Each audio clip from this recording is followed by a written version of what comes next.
a federal judge certified a class action lawsuit and granted universal relief, blocking Trump's birthright citizenship ban. This is a third ruling of its kind since the Supreme Court's decision, and the largest one yet, for reasons that I'll explain here with my guest, Bill Powell, senior counsel for the Institute for Constitutional Advocacy and Protection at Georgetown Law. Thank you for joining, Bill. Thank you so much for having me. Good morning. Good morning. So you're watching Adam Klasfeld on Legal AF channels, All Rise News playlist. We're talking today about this decision you won yesterday. Congratulations to your crew, blocking Trump's birthright citizenship ban. Now, as I said a little earlier in the intro, this decision goes farther than two others like it in universal relief against birthright citizenship.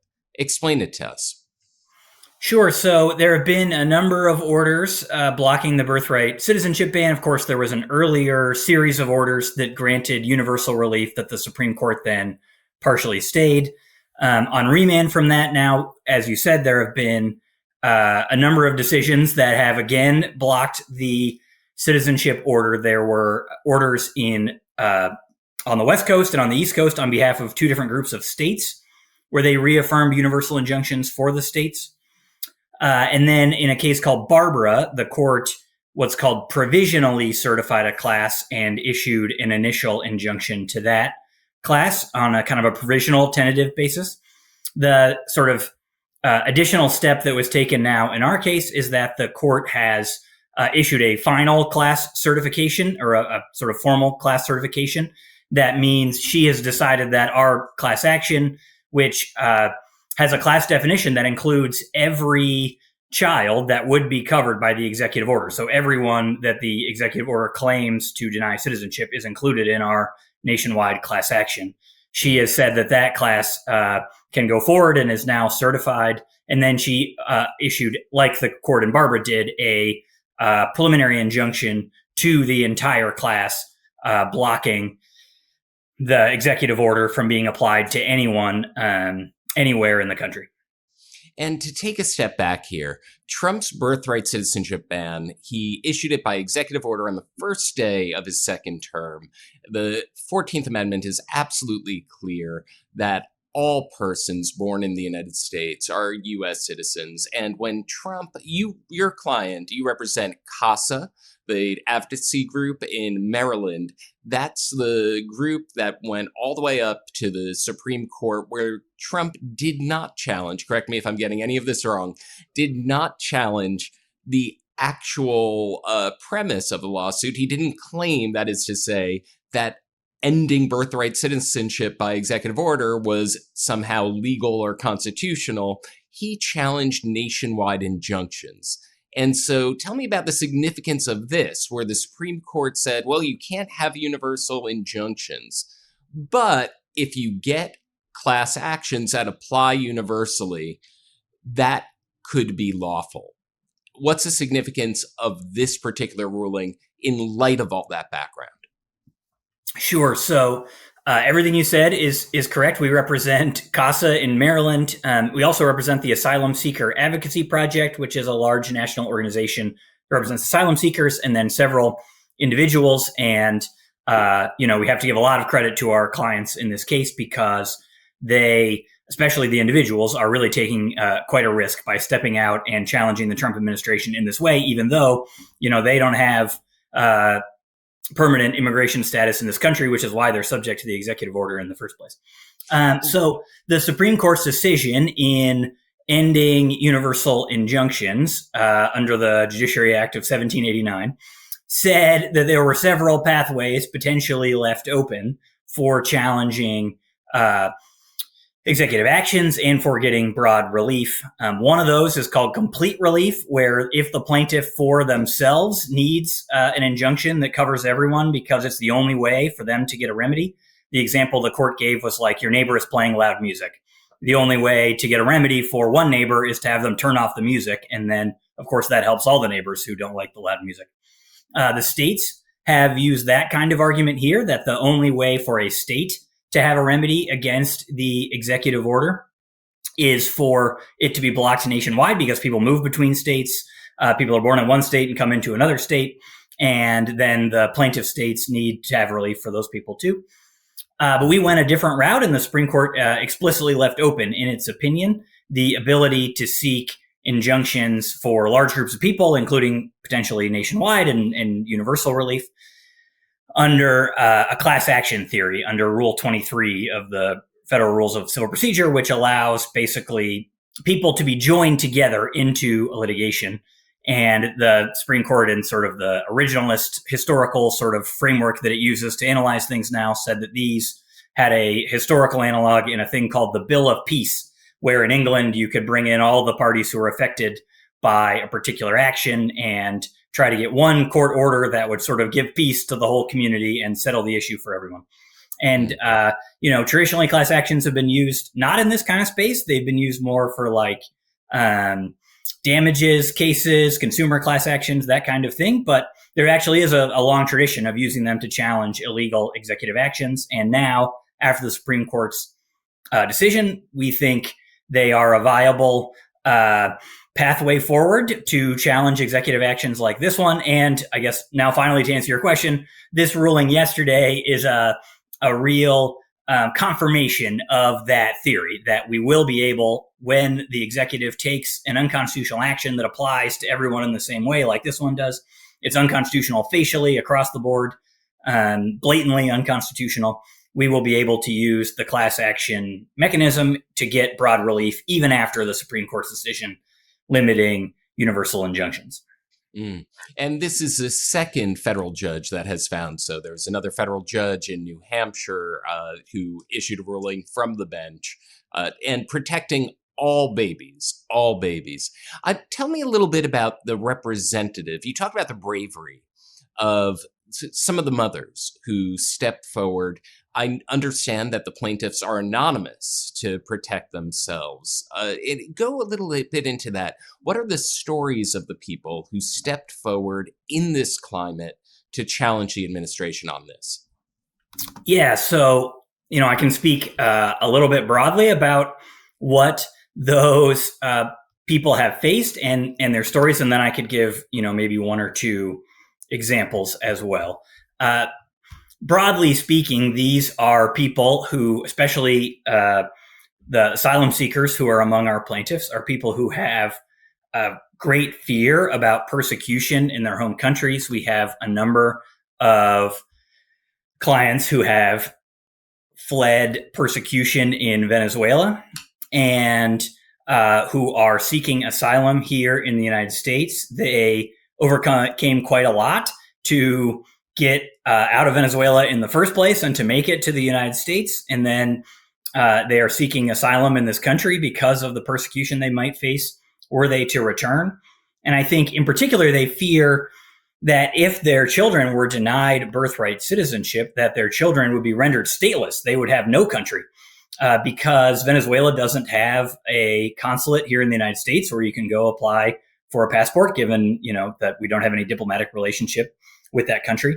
And if they tried to travel back to Venezuela, they would be at great risk of violence, and their children would be at risk. And so there is a possibility that their child would have no country. And that is something the Supreme Court has recognized as like a punishment worse than death, to have no country, to be stateless, to be just at the whims of whatever country you happen to be present in. Of course, our clients are from a real range of backgrounds. The Venezuelan example is just one. In addition to asylum seekers, we have people who are here. The executive order applies to people who are here unlawfully, but also people who are here lawfully but temporarily.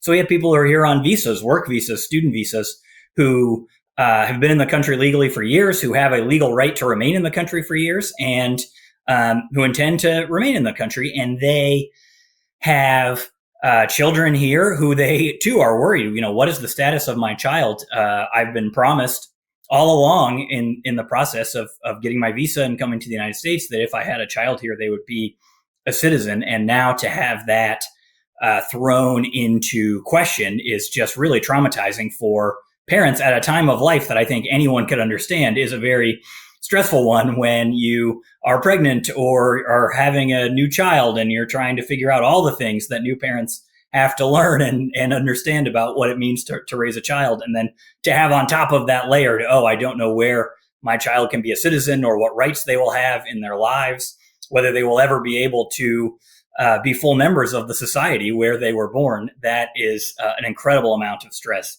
and anxiety for parents. So that's kind of what our clients are facing. And then add on top of that sort of the level of fear and stress that they have about participation in the lawsuit, because we have seen in a number of contexts this administration targeting people who step out to criticize it for revoking their visas or removing them from the country. And our plaintiffs have asylum hearings coming up. They have to renew their visas. And if the Trump administration knew that they were the ones suing it over the executive order, I think there's a real concern that those that could be used against them in their immigration proceedings. And so I think they took great personal risk to participate in the lawsuit, and they did it in their declarations to become class representatives in the class action process. You have to prove to the court not just that you have a good claim, but that you would be a good representative for everyone else in the class. And our clients all said, not just I want to win this case for my own child, but I want to do this for everyone. I want to strike down this executive order because it's important to me that no one should have to face their child losing citizenship, even though they're entitled to it under the Constitution. So I think that's very, very inspiring from our clients, that they're willing to put themselves at risk and to do it not just for themselves, but for others. And in the New Hampshire case you'd mentioned, Barbara, v. Trump, the plaintiffs included pregnant women who were suing on behalf of the babies that were going to be born in months. Is that the same with the representative plaintiffs in your case? Yeah, we have a mix. So we have some plaintiffs who have already had their babies and some who are expecting to have their babies in the coming months, some who are due just within the next month or two. So yes, we have both. And we have some, I should say, moms who were part of our individual plaintiffs when we first brought the case back in January, who have since had their babies and are now representative plaintiffs on behalf of their children who have already been born. And so we've seen over the course of this lawsuit, thousands of babies born in the United States who are citizens who would not otherwise be if it weren't for the injunctions that we've been able to obtain in our case and in the other cases. So that's, litigation isn't always the best tool or the right tool to solve problems, but in this case, at least, it has had a tangible impact in many people's lives. And to give it a sense of scale, I understand that more than 100,000 babies would be stripped of citizenship had Trump's birthright citizenship ban gone through every year. Is that your understanding too? What's the sense of scale? These stories of these mothers who are at great personal risk going forward and taking on the administration. This scale, what numbers are we talking about? Yeah, it's a massive number of people whose children would be covered by the executive order. I think there are different estimates out there. I believe at one point we cited one that was from a study that was done, I think, at Penn, that was multiple hundreds of thousands per year would be covered by the executive order. It's not just people who are in the country unlawfully. That's one category, but it's also people who are here lawfully on a variety of visas. I'm sure a lot of people watching, when they see these district court victories, get a little bit skeptical that it's going to hold up with this Supreme Court. But what do you think that it says that Trump's attorney, John Sauer, avoided an argument on the merits this time? What do you think about the prospects of this holding up, even from this Supreme Court, are? We are very confident that when the merits of birthright citizenship, the actual underlying issue, gets to the Supreme Court, which, as you said, he did not take up to the Supreme Court last time, that when that gets to the Supreme Court, we are going to win. And every single court to have considered the underlying merits of this case, the question of whether the executive order violates the 14th Amendment and the Immigration and Nationality Act, has ruled in the exact same way. They have all held that the order flagrantly violates the Constitution. The Ninth Circuit Court of Appeals has now held that as well, in addition to district courts. The First Circuit had argument last week, and reading the tea leaves on that argument, it seemed to go quite well for the challengers there as well. We'll see. There'll probably be an opinion within the next few weeks. And then again, Judge Boardman in our case in Maryland found that we were extremely likely to succeed on the merits, and that it was an easy question, again, in her ruling yesterday, that this executive order is unconstitutional. So you never know with this Supreme Court, of course, but we feel quite confident that once the issue gets back to the Supreme Court, whether it's in our case or in another case, that the court will rule that the executive order is unconstitutional. And I think, it was a bit of a cynical move by the government last time around to use this as a vehicle to try to attack universal injunctions. And it did so by taking up the issue to the court in a posture where it wasn't even challenging the underlying merits. But I also think that showed that the government understood it had a very low probability of winning on the underlying merits of the case, and therefore tried to focus only on the scope of the relief rather than trying to win across the board. And one more big picture question. There was a lot of discussion after the Supreme Court's decision in Trump v. Casa about the federal judiciary being weakened after it, that with the elimination of nationwide injunctions, that's makes it that much harder to fight back against illegal and unconstitutional orders by the Trump White House. What does this decision mean for that? How strong are the mechanisms for common people to fight back? So, look, I don't want to say that the Supreme Court's decision had no effect. I mean, we think that decision was wrong. We think universal injunctions do have a historical pedigree, are an important tool. And there will be cases, I think, where because universal injunctions are no longer on the table, there will have to be piecemeal litigation across the country, and that will make it more difficult to hold the executive branch accountable. But there remain very important and very viable tools for attacking illegal executive branch action. A class action like our case is one of those. And there, as Justice Kavanaugh recognized in his concurrence in the Supreme Court, there may be many cases in which if the president does something that is facially unconstitutional like this, that we'll be able to use class actions to stop them across the country. There's also a statute called the Administrative Procedure Act that a lot of agencies' actions that are illegal will still be able to be challenged and to be struck down across the country using the Administrative Procedure Act. And then there's also this complete relief mechanism, what we've seen the states use, that if the only way to give remedy to the plaintiff is to enjoin something across the board, then you can still get a broad remedy that way as well. So there are still a lot of different avenues available to try to get relief against an executive branch policy that is unconstitutional or otherwise illegal. And we're going to keep up the fight to try to hold the executive branch accountable and to make sure that the president is complying with the law. But definitely universal injunctions were one important tool that is no longer in the toolbox. Thank you very much, Bill, for your time. Thank you so much for having me. I appreciate it. Can't get your fill of Legal AF? Me neither. That's why we formed the Legal AF Substack. Every time we mention something in a hot take, whether it's a court filing or a oral argument, come over to the Substack. You'll find the court filing and the oral argument there, including a daily roundup that I do called, wait for it, Morning AF. What else? All the other contributors from Legal AF are there as well. We got some new reporting. We got interviews. We got ad-free versions of the podcast and hot takes. Where? Legal AF on Substack. Come over now to free subscribe.